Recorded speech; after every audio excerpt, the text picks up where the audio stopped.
I'm a big fan of one Henry Cavill. Do you guys know his real full name is Hendrix? Yes. I lied. I did not know that. No, I lied. I just made that up. Henry Cavill. He is my all-time favorite Superman. There he is right there. I think this guy is great. You put him into a movie like The Man from U.N.C.L.E., loved him in that. Loved him in The Tudors. I just love this guy. I think this guy's great, and I cannot wait.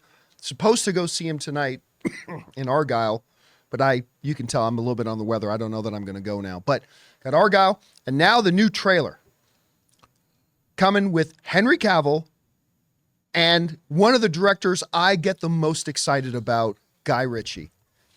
In the Ministry of Ungentlemanly Warfare, the first trailer has dropped. And I'll tell you what, I forgot that Alan Reacher is in this. Alex Pettyfer, who like 12 years ago was poised to become one of the next big things in Hollywood. He never quite was able to crack that, even though he's a pretty good performer. I kind of like his performances, to be honest with you. Isa Gonzalez, who I always love seeing in movies. She's great. But again, directed by Guy Ritchie and Wesley the Dread Pirate Roberts.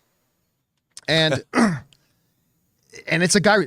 Look, first thing I got to say about this trailer, and Rob, you and I were talking about this before the show started. This is in its core DNA. If I knew nothing about this trailer, nothing about this movie coming out, and you just played I Would Gone, Guy Ritchie directed this. By the way, Guy Ritchie's like the new Ridley Scott. 2 movies a year, banging them out. Yeah.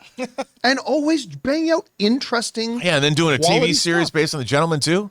You go, Guy Ritchie. I absolutely like the guy who did Lock, Stock, and Two Smoking Barrels and Snatch is the same guy who did Aladdin. I mean, he married Madonna. I do hope yeah. I do hope in this movie, though, because you mentioned Lock, Stock, and then Snatch. I hope this is kind of back to his old thing where everything starts to culminate at the end. You know, the different characters all culminate with the grand plan, you know? Those are so fun. But what we're seeing, too, like Henry Cavill's character is a definitive Guy Ritchie kind of character. Mm-hmm. We've never really seen Henry Cavill like this before. I know, it's nice seeing that. And back-to-back Henry Cavill, Guy Ritchie movies. Right? Is Matthew it Argyle? Vaughn. Oh, that's Matthew Vaughn. Argyle's Matthew Vaughn. Another same director, thing. Who's kind of cut from the same cloth a little bit as Guy Ritchie. So they just trade off.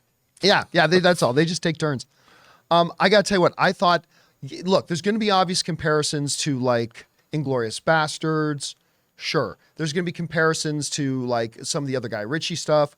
Sure. We want to take a second to thank a sponsor of this video, Fume. Quitting cold turkey is great in theory, but you and I both know it's way more difficult than that. And that's why there's a better way to break your bad habits. We're not talking about some fake online promises. We're talking about our sponsor, Fume. And they look at the problem in a different way. Instead of a drastic, uncomfortable change, why not just remove the bad from your habit? Fume is an innovative, award-winning flavor-air device that does just that. See, instead of vapor, Fume uses flavored air. Instead of electronics, Fume is completely natural. And instead of harmful chemicals, Fume uses delicious flavors. You get it. Instead of bad, Fume is good. It's a habit you're free to enjoy and makes replacing your bad habit easy. I personally didn't know what to expect when I first got my Fume. I mean, I've never liked vapes, but my goodness, the taste. The first time I tried it, I was completely sold on it. It was incredible. Stopping is something we all put off because it's hard, but switching to Fume is easy, enjoyable, and even fun. Fume has served over 150,000 customers and has thousands of success stories, and there's no reason that can't be you. Join Fume in accelerating humanity's breakup from destructive habits by picking up the Journey Pack today. Head to tryfume.com and use the code CAMPEA to save 10% off when you get the Journey Pack today. That's tryfum.com and use the code CAMPEA to save an additional 10% off your order today.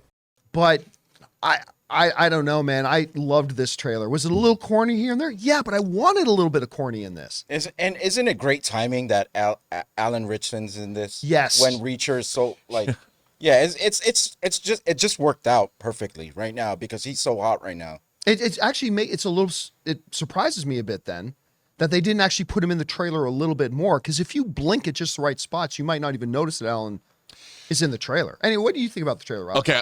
I really loved the trailer. I thought it was a whole lot of fun. You know, I love World War II. Anything World War II I'll watch. But you know what it made me think about?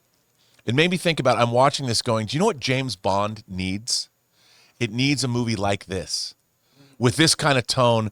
Bond became so morose and so woe is me. Bond should be fun. Give me a Henry Cavill, Guy Ritchie directed James Bond movie set in the 60s. Or even in the 50s. Like, Bond was always a 60s period piece, but give me Cold War 1950s Bond and do a whole thing set in that era. That's when the novels took place anyway. I know, and that's why I'm thinking that I would love to see with this tone, because this, I know it's a spy thriller, and I know it's based on real events, but Guy Ritchie came in and said, we're going to have a good time. I would love to see a Guy Ritchie directed. Like, while everybody else is calling for, like, Christopher Nolan should direct a James Bond or a Martin Scorsese. You know what? I think a Guy Ritchie directed James Bond would be just Christopher Nolan's Inception is the closest thing I want him to do to a James Bond movie, because it was kind of a James Bond movie. He went to Piz Gloria. But look, this trailer I thought was so much fun. It made me really, like a good trailer does, it made me want to go see this movie. It put us, how many fools got shot in this trailer? Many fools. Many Nazis. and apparently Cavill's like a Kiss fan, because every time he murders somebody, he's got his tongue sticking out. Yeah. There's a little character quirk that I really like. Yeah. I love seeing Henry Cavill. Whatever I saw him playing right now, it's so different from what I'm used to. And you guys forgot to mention Guy Ritchie's best, King Arthur, baby. Listen, I will not. I will die on that hill. I like that movie. Yeah, I like that movie. That movie's good. I thought that was like my first introduction to Guy Ritchie. I mean, let's put it this way. That's a movie where when somebody tells me they hate it, I get it. Like, I get it. I get it. Right? Yeah. I get it. I could see why you didn't like the movie, but for me, it was actually quite enjoyable. I love Guy Ritchie. So good. Anyway, guys, do you see the trailer? What did you think about it? Make sure you let us know. Hey guys, thanks so much for watching this video. Make sure you like the video, leave a comment, and subscribe to our channel. And don't forget, we have a daily podcast called the John Campea Show podcast, available on Apple Podcasts, Spotify, or your favorite podcasting app of choice. Go and subscribe to it today so it'll be there when you need it.